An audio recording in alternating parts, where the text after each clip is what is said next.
Heavenly எவர் ஆஃப்டருடைய episode 3க்கான explanation பார்க்கலாம். இந்த எபிசோடைய ஆரம்பத்திலே இந்தமாரி அந்த வயசானவர் ஹீரோயினியை ஒரு இடத்துக்கு கூட்டாரு. இது செல்ஃப் ரிஃப்ளெக்ட் சென்டர்னு ஒரு கூப்பிட்றாரு. இந்த இடத்துல உங்களுடைய பழைய ஞாபகங்களை நீங்கள் பார்க்கலாம். அதே சமயத்தில் உங்கள் பாஸ்ட்டில் நீங்கள் எப்படி இருந்தீங்கன்ற விஷயத்த இந்த இடத்துல பார்க்கலாம். உங்களுடைய சோகங்கள், உங்களுடைய வருத்தங்கள், உங்களுடைய சந்தோஷங்கள் மொத்த விஷயத்தையுமே நீங்கள் இந்த இடத்துல எக்ஸ்பீரியன்ஸ் பண்ணலாம். இதான் செல்ஃப் ரிஃப்ளெக்ட் சென்டர்னு ஒரு கூப்பிட்றாரு. சிம்பிளாக உங்களுடைய பழைய மெமரிஸை நீங்கள் வர வச்சுக்கலான்றது தான் இவர் கூப்பிட்றாரு. அப்படியே ஹீரோயினிக்கு அந்த கண்ணாடியை போட சரி நான் அவங்களுடைய பழைய ஞாபகங்கள் பார்க்குறாங்க. இவங்களும் வேறு ஒருத்தவங்களும் ஒரு கோஸ்ட் ஸ்டோரியை பற்றி சும்மா பேசின்னு வர அப்படியே ராத்திரி ஆகுது. ராத்திரி ஹீரோயினி இந்தமாரி அவங்க அம்மாவுடைய பிண அறைக்கு போகிறாங்க. அதாவது அவங்கள புதைச்ச இடத்துக்கு. அந்த இடத்துக்கு போகும்போது அந்த இடத்துக்கு வந்த சில ஆட்கள் நீ எதுக்கு இங்கே இருக்க, நீ எதுக்கு இங்கே வந்தன்ற மாரி அவங்க கேட்டுன்னு இருக்காங்க. இவங்க என்ன சொல்கிறாங்கன்னா, நீங்கள் சொன்னீங்க என்னுடைய அம்மா முழுகே இருந்தாங்கன்னு, அதே சமயத்தில் என்னுடைய அம்மா ஒரு கோஸ்ட்டுன்னு நீங்கள் சொன்னீங்கன்ற மாரி இவங்க சொல்லின்னு இருக்காங்க. இவங்க அம்மாவை பற்றி என்னமோ ஒரு கட்டுக்கதை இருக்குதுன்னு நினைக்கிறேன். அதை பற்றி தான் இவங்க சொல்கிறாங்க. அதே சமயத்தில் சம்திங் இவங்க ஆண்டோடி வீட்டில் தான் இவங்க இருப்பாங்கன்னு நினைக்கிறேன். அவங்க நீ மேரேஜ் பண்ணிக்கோன்ற மாரி இவங்க பெரியவள் ஆகிட்ட பிறகு கட்டாயப்படுத்துகிறாங்க. இவங்களுக்கு ஒரு நல்ல லைஃப் இல்லைன்ற விஷயம் இந்த ஃப்ளாஷ்பேக் மூலிமா நமக்கு லைட்டாக தெரியுது.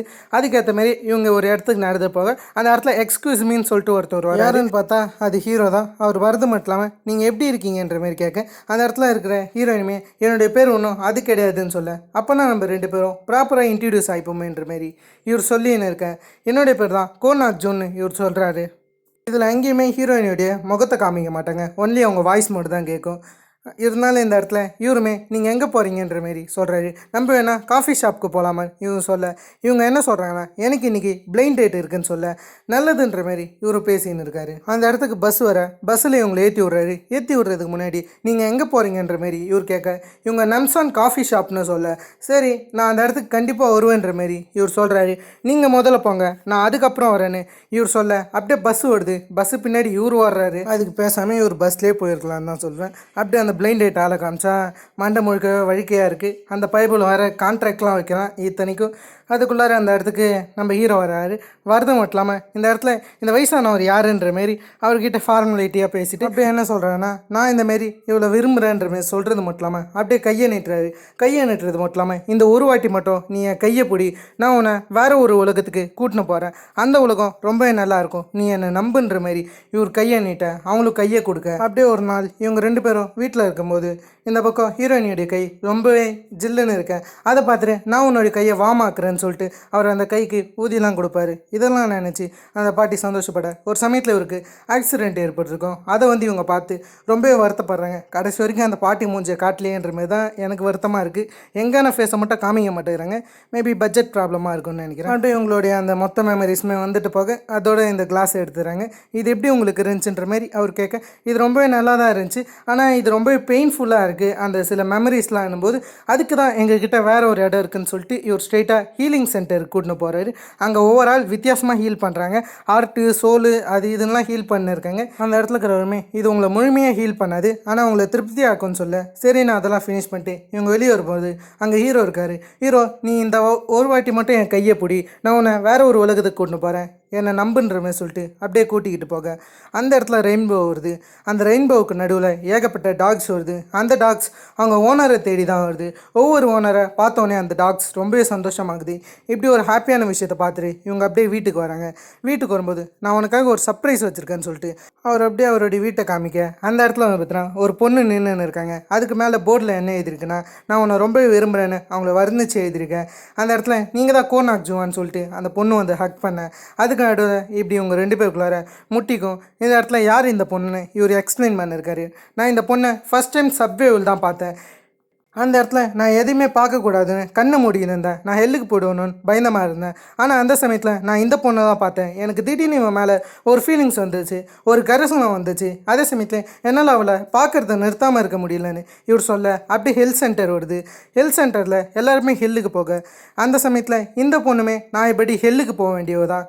இவ கூட இருந்த மொத்த பேருமே ஹெல்லுக்கு போயிடுறாங்க. இவளுமே ஹெல்லுக்கு போகக்கூடிய ஒரு சுச்சுவேஷனுக்கு தள்ளப்பட கிட்டத்தட்ட ஒரு நூல் நொடியில் அவளை எப்படியோ இந்த பக்கம் கோனாக் ஜூ காப்பாற்றிருக்காரு.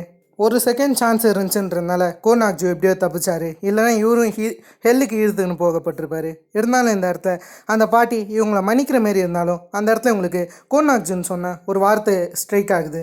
அது என்னன்னா, நான் அவளை மட்டும் தான் பார்த்துன்னு இருந்தேன், அதே சமயத்தில் அவன் மேலே எனக்கு ஒரு ஃபீலிங்ஸ் வந்துச்சுன்னு இவர் சொல்லியிருப்பார்ல. அந்த பாயிண்ட்டை இந்த பாட்டி எடுத்து அவனை ஒரு மாதிரி கடுப்பாக பார்க்க அந்த இடத்துல வந்து நீங்கள் வயசானாலும் கொஞ்சம் அழகாக தான் இருக்கீங்கன்ற மாரி இந்த பொண்ணுமே சொல்கிறாங்க. அந்த பாட்டியுமே மொர்ச்சின்னு பார்க்க இவர் என்ன சொல்கிறேன்னா, அவங்களே நீ வயசானவங்கன்னு சொல்கிறேன், அவங்கள பாரு எவ்வளோ அழகாக இருக்காங்கன்ற மாரி இவர் அந்த பொண்ணை திட்ட அந்த பொண்ணுமே பாவமாக சாரின்றாங்க.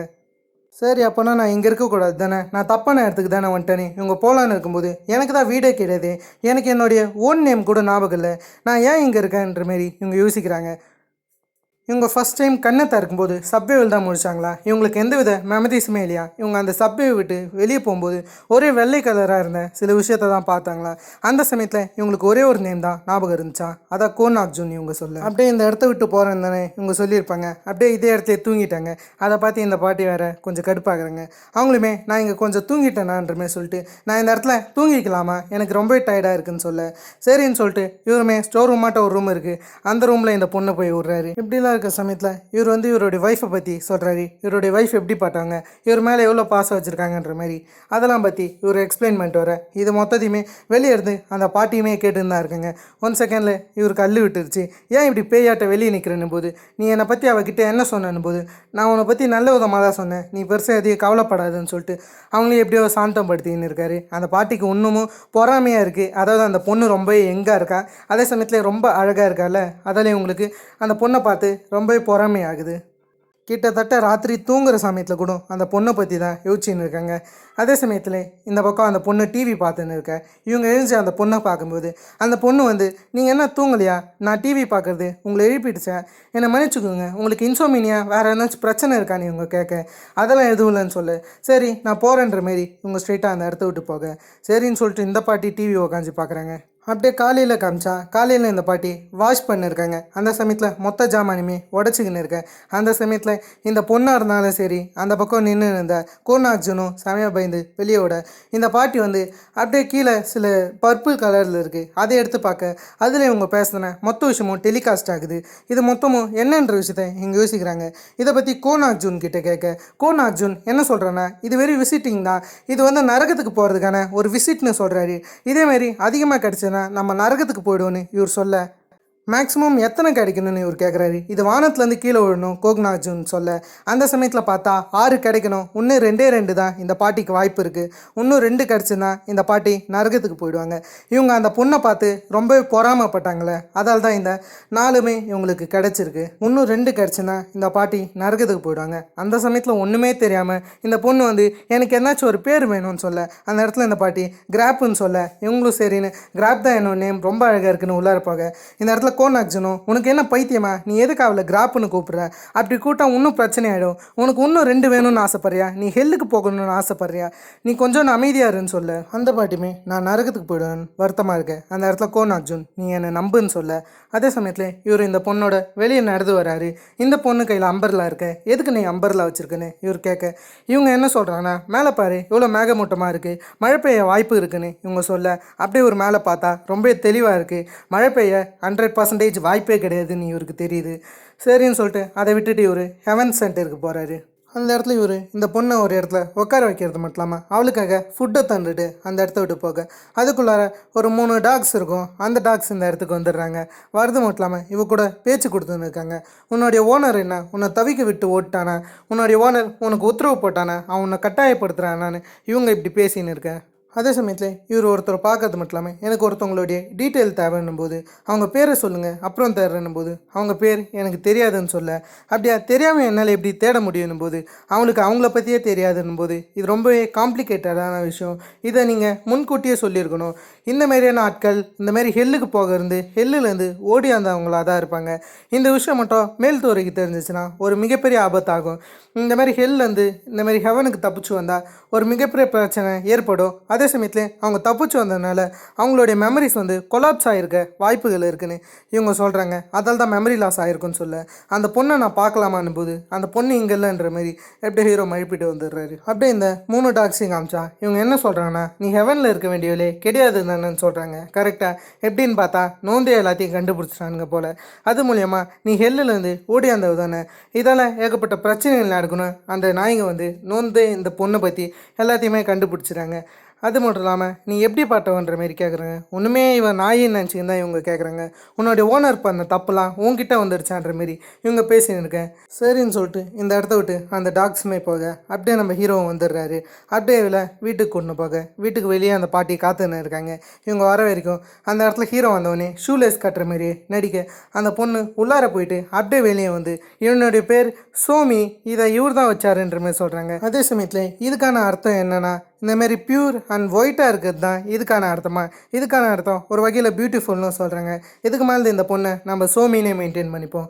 சரி, இந்த பக்கம் சோமி பேசிட்டு போக அந்த இடத்துல ஹீரோவை காமிச்சா முழிச்சின்னு இருக்காரு. சரின்னு அந்த பாட்டியும் ஹீரோவை உள்ளார கூட்டின்னு போகிறது மட்டும் இல்லாமல் அவரை செமையாக திட்டுறாங்க. நீ அவளை சோமின்னு கூட்டியா, அவளுக்கு உனக்கு என்னன்னு போது அதெல்லாம் எதுவும் கிடையாது, நான் சும்மா தான் அந்த பேர் வச்சேன், அந்த பேர் கொஞ்சம் நல்லா இருந்துச்சுன்ற மாதிரி இவர் எவ்வளோ மழுப்பி பேசின்னு இருக்காரு. நீ தான் எப்பயும் ரொம்ப அழகானவன், நீங்கள் எப்படி இருந்தாலும் எனக்கு கவலை கிடையாதுன்னு சொல்லிட்டு இவர் அந்த விஷயமாக தான் இவங்க கிட்ட பேசின்னு இருக்கேன். இவங்க அப்போ கூட கோவமாக தான் ஹீரோவை பார்த்துருக்கும் போது யாரோ ஒருத்தவங்க காலிங் பெல் அடிக்கிறாங்க. சரின்னு சொல்லிட்டு இவங்க வெளியே போகும்போது அந்த இடத்துல ஒரு பையன் வந்து, நீங்கள் இந்த மாதிரி ரிஃபர்மேஷன் சென்டருக்கு வரணும், அதே சமயத்தில் உங்களுக்கு 4 பெரிஸ் கிடச்சிருக்கு, அது விஷயமா நீங்கள் ரிஃபர்மேஷன் கிளாஸை அட்டன் பண்ணணுன்ற மாதிரி சொல்லிவிட்டு அந்த பையன் அந்த இடத்த விட்டு போக இதை பற்றி அந்த வயசானவர்கிட்ட கேட்கலான்னு இவங்க போகிறாங்க. அவருமே என்ன சொல்கிறாருன்னா, இந்தமாரி நீங்கள் அதை பற்றி கவலைப்படாதீங்க, ஹெவன் எப்பயுமே கரெக்டான ஆட்களை தான் சூஸ் பண்ணும், அதால் நீங்கள் ரிஃபர்மேஷன் சென்டருக்கு போய் கரெக்டான பதிலை தேடுங்கன்ற மாதிரி சொல்கிறாரு. ஆக்சுவல் இந்த பாட்டிக்கு அந்த பெரிஸ் வந்தது காரணம் அதிக பேருக்கு இந்த பாட்டியை சுத்தமாக பிடிக்கல, அவங்களும் அதுக்கு ஒரு வகையில் காரணம்னு சொல்கிறாங்க. சரின்னு சொல்லிட்டு இவங்க ரிஃபர்மேஷன் சென்டருக்கு போகும்போது அந்த இடத்துல பாஸ்டராட்ட ஒருத்தர் இருக்கார். ரிஃபர்மேஷன் சென்டர்ன்றது வேறு எதுவும் கிடையாது, பாவ மன்னிப்பு தர சர்ச்சு தான், அதை தான் இவங்க சொல்லியிருக்காங்க. எனக்கு அந்த பாஸ்டரை நினச்சா தான் கொஞ்சம் வருத்தமாக இருக்குது. அந்த பாஸ்டரை நினச்சி பேசலான்னு வரும்போது அந்த பாட்டி குறுக்க போகுதுன்னு, இங்கே புத்தா டெம்பிள்லாம் கிடையாதா, இங்கே எந்த மாதிரியான ரிலிஜன்ஸ் இருக்குது, என்னால் ஆமின்னு சொல்ல முடியாது, நான் அலோலுயா தான் சொல்லுவேன்னு போது, எது வேணாலும் சொல்லிக்கோங்கம்மா, முதல்ல நான் படிக்கிறேன், முதல்ல அமைதியாக இருங்கன்னாலோ அந்த பாட்டி பேசினே இருக்கேன். சரி, உங்களுக்கு ரிஃபர்மேஷன் சீலை கொடுத்துட்றேன்ற மாதிரி அந்த சீலை அமிச்சு எப்படியோ அந்த பாட்டியை அமுச்சு விட்டுறாரு. அப்படியே வீட்டில் சோமியை காமிச்சா சோமிக்கு அவங்க மெமரிஸ் தேவைப்படுது. அதை பற்றி ஹீரோ கிட்ட சொல்கிறாங்க. எனக்கு என் மெமரிஸ் தேவைப்படுது, நீங்களும் உங்கள் ஒய்ஃபும் ஒரு சோல்மேட்டாக இருக்கீங்க, அதுக்கேற்ற மாதிரி எனக்கும் யாருனாச்சும் இருப்பாங்க தானே, அவங்கள நான் தேடணும்னு சொல்ல அந்த இடத்துல இவளுக்கு யார் இருக்க போகிறாங்கன்னு யோசிக்கிறாரு. நான் உன்னை பற்றி கேட்டு பார்த்தேன், உன்னை பற்றி எந்த ரெக்கார்ட்ஸுமே இல்லைன்னும் போது அப்போ நான் என் மெமரிஸ் வர வைக்க ஒரு ஐடியா இருக்குன்னு பேனை எடுத்து தலையிலே அடிச்சுக்கிறாங்க. இதான் ஐடியான்னு அவங்கள அப்படியே மயங்கி விழ. சரின்னு சொல்லிட்டு இந்த பக்கம் அந்த பாட்டி ரிஃபர்மேஷன் கிளாஸ் எல்லாம் ஃபினிஷ் பண்ணிவிட்டு வீட்டுக்கு வர சோமி அந்த பாட்டியை போய் ஹக் பண்ணுறாங்க. ஹக் பண்ணி உங்களை பார்த்தல சந்தோஷம், நான் உங்களை மிஸ் பண்ணேன்னு சொல்ல அந்த பாட்டி கொஞ்சம் கடுப்பாகி ஹீரோ உள்ளார கூட்டின்னு போய் என்ன சொல்கிறாங்கன்னா, உனக்கு என்ன பிடிக்கல தானே, நான் ஓல்டாக இருக்கிறது தானே உனக்கு பிரச்சனைன்ற மாரி அவங்களே தாழ்த்து பேசின்னு இருக்காங்க. உனக்கு அவதான் தேவைப்படுறான்ற மாரி இந்த இடத்துல இவங்க கொஞ்சம் வெறுப்பேற்றுற மாரி பேசுகிறாங்க. அந்த பெரிஸ் கிடச்சதில் தப்பே இல்லைன்ற மாரி தான் பேசுகிறாங்க. இரவு எவ்வளோ பேசி புரிய வைக்கலாம் ட்ரை பண்ணாலும் இந்த பாட்டிக்கு அவங்க மேலே தாழ்வு மனப்பான்மை இருக்குது. அவங்க ஹஸ்பண்டுக்கு இவங்களை பிடிக்கலன்னு நினைக்கிறாரு. அதில் இவங்க வெளியே போகும்போது ஐம் சாரின்னு அந்த பக்கம் சோமி சொல்ல அதை இவங்க கண்டுக்காமல் உங்ககிட்ட பேச எதுவும் கிடையாதுன்னு இவங்க ரூமுக்கு போயிடுறாங்க. அப்படியே அடுத்த நாள் காமிச்சா அடுத்த நாள் இவங்க எங்கேயோ வெளியே கிளம்ப எங்கே போகிறோன்ற மாரி ஹீரோ கேட்டால் இவங்க என்ன சொல்கிறாங்கன்னா, உன்னை பற்றி எனக்கு தெரிஞ்சிச்சு, உனக்கு ஏற்றால நீ சூஸ் பண்ணிக்கோ, எனக்கு ஏற்றால நான் சூஸ் பண்ணிக்கிறேன்னு ஹீரோவை புண்படுத்திட்டு போயிடுறாங்க. இவங்களும் ஸ்ட்ரெயிட்டாக இவங்கள பற்றின இன்ஃபர்மேஷன் தேடுறதுக்காக அந்த சர்வீஸ் சென்டருக்கு தான் போயிருக்காங்க. அந்த இடத்துல போய் நான் ஒருத்தவங்கள பார்க்கணும், என்னுடைய அம்மாவை பார்க்கணுன்னு சொல்ல சரின்ற மாரி அவங்கள பற்றி கேட்குறாங்க. அவங்க ஹெவனில் இருக்காங்களான்னு பார்க்கும்போது அவங்க இருக்காங்கன்னு சொல்கிறாங்க. ஆனால் உங்களால் பார்க்க முடியாதுன்ற மாரி இவங்க தடுக்கிறாங்க. உங்களால் அங்கே போக முடியாது, அவங்க இருக்கிற இடத்த என்னால் சொல்ல முடியாது, அதில் சில பிரச்சனைகள் இருக்குன்னு இவங்க இந்த மாரி மூடி மழிப்பேன். அந்த லேடியுமே ஒரு மாதிரி ரக்கடாக பேச ஆரம்பிச்சிடுறாங்க. எனக்கு அந்த இன்ஃபர்மேஷன் தேவை, நான் ஆல்ரெடி பெரிஸ் வாங்கியிருக்கேன்ற மாதிரி செம்மையாக மிரட்டின்னு இருக்கேன். அந்த சமயத்தில் பிரசிடெண்ட் வந்துடுறாரு, வேறு யாரும் கிடையாது, அந்த வயசானவர் தான்.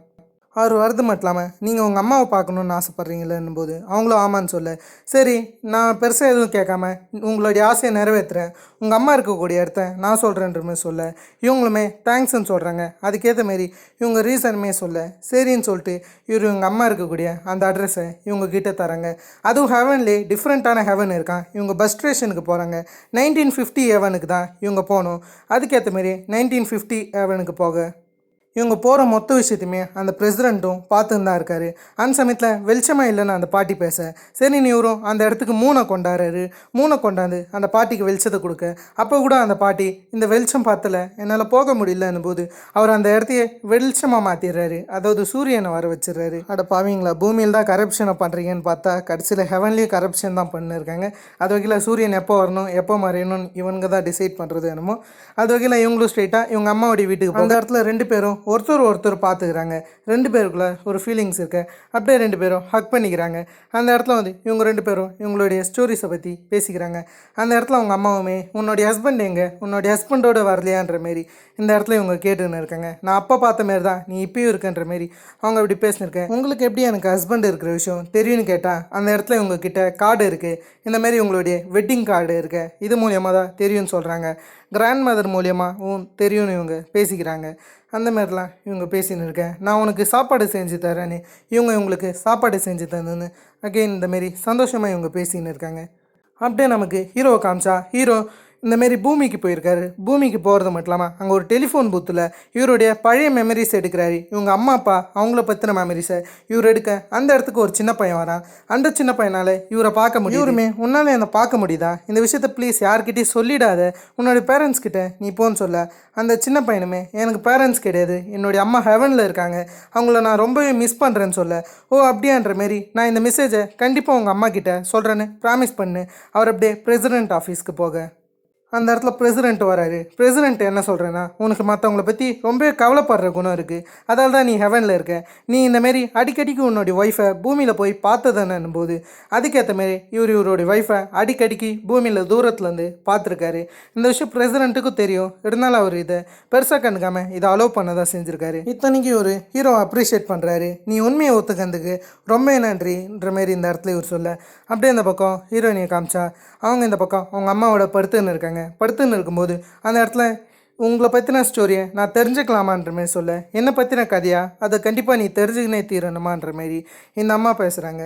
சரின்ற மாரி இவங்கள பற்றின கதையை இவங்க சொல்லலான்னு இருக்கு. இவங்க என்ன சொல்கிறாங்கன்னா, உன்னோட எப்போ ஒரு நாள் ஒரு யங் லேடியை கூட்டாந்தாரு, அவங்க ரொம்பவே ஒயிட்டாக பவர்ஃபுல்லாக இருந்தாங்க, அவங்க கூட தான் உங்கள் அப்பா இருந்தார். நான் அதே சமயத்தில் தனித்துவப்பட்ட அந்த வீட்டில் இருந்தேன். அதே சமயத்தில் அவங்க சாப்பாடு சாப்பிடும்போது வாமிட் வர மாரி இருந்துச்சு, அவங்களுக்குள்ளார ஒரு குழந்தை இருக்குன்ற விஷயமும் தெரிய வந்துச்சுன்ற மாரி இவங்க இந்த பாஸ்ட்லாம் சொல்கிறாங்க. அதே சமயத்தில் நான் குழந்தைய வச்சு ரொம்ப கஷ்டப்பட்டேன், நான் தான் எப்பயும் அந்த குழந்தைய பார்த்துக்கின்னு இருந்தேன்ற மாரி இவங்க சொல்லின்னு இருக்காங்க. அப்படியே ஒரு நாள் இந்த பக்கம் நம்ம ஹீரோயினுடைய அம்மா அப்பா இவங்க ரெண்டு பேருமே இந்த மாதிரி ட்ரெயினில் ஊருக்கு போகலான்னு இருக்காங்க. அதை பற்றி இவங்க சொல்ல, ட்ரெயினில் போகும்போது உன்னுடைய அப்பா அம்மா இறந்துட்டாங்கன்னு சொல்ல, அப்போ தான் நமக்கு ஒரு உண்மை தெரியுது. அதால் உண்மையாலுமே இந்த பக்கம் இங்கே இருக்காங்களே இவங்க இந்தமாரி இந்த பாட்டியோடைய அம்மாவே கிடையாதா, இவங்களை அடாப்ட் பண்ணியிருக்காங்களா. அதே சமயத்தில் இவங்களுக்கு சுத்தமாக இவங்க குழந்தைய பிடிக்காதா, இவங்க எப்பயுமே இவங்க குழந்தைய வெறுத்துக்கிட்டு தான் இருந்திருக்காங்க, பயங்கரமாக நடந்துருக்காங்களா. ஆனால் நான் பூமியை விட்டு வரும்போது உன்னை நினச்சி கவலைப்பட்டேன், நீ தான் என்னை ஃபாலோ பண்ண, நீ தான் என்னை அம்மானு கூட்ட, அதால் தான் நான் உன்னை வளர்க்க ஆரம்பித்தேன், கட்டாயத்தினால்தான் தான் நான் உன்னை வளர்த்தன்ற மாரி இவங்க சொல்ல, அப்படியே ரெண்டு பேருக்குள்ளார ஒரு சேட்னஸான பாண்டிங் போகுது. அப்படியே அடுத்த நாள் இவங்க வெளியே போய் பார்க்கும்போது அந்த இடத்துல கோ நாக்-ஜூன் இருக்கார். கோ நாக்-ஜூன் இந்தமாரி ஹீரோயினுடைய அம்மாவை பார்த்து ரொம்ப சந்தோஷப்பட்டு நான் கடைசியாக அவங்கள பார்த்துட்டேன்ற மாரி அந்த பழைய ஸ்டைலில் வணக்கத்தை வைக்கிறாரு. அவங்களுக்கும் சந்தோஷமாக இருக்குது, பொண்ணுக்கு ஒரு நல்ல லைஃப் கிடச்சிச்சுன்னு. அப்படியே இவங்கள பஸ்ஸில் வழி அமுச்சு விட்றாங்க.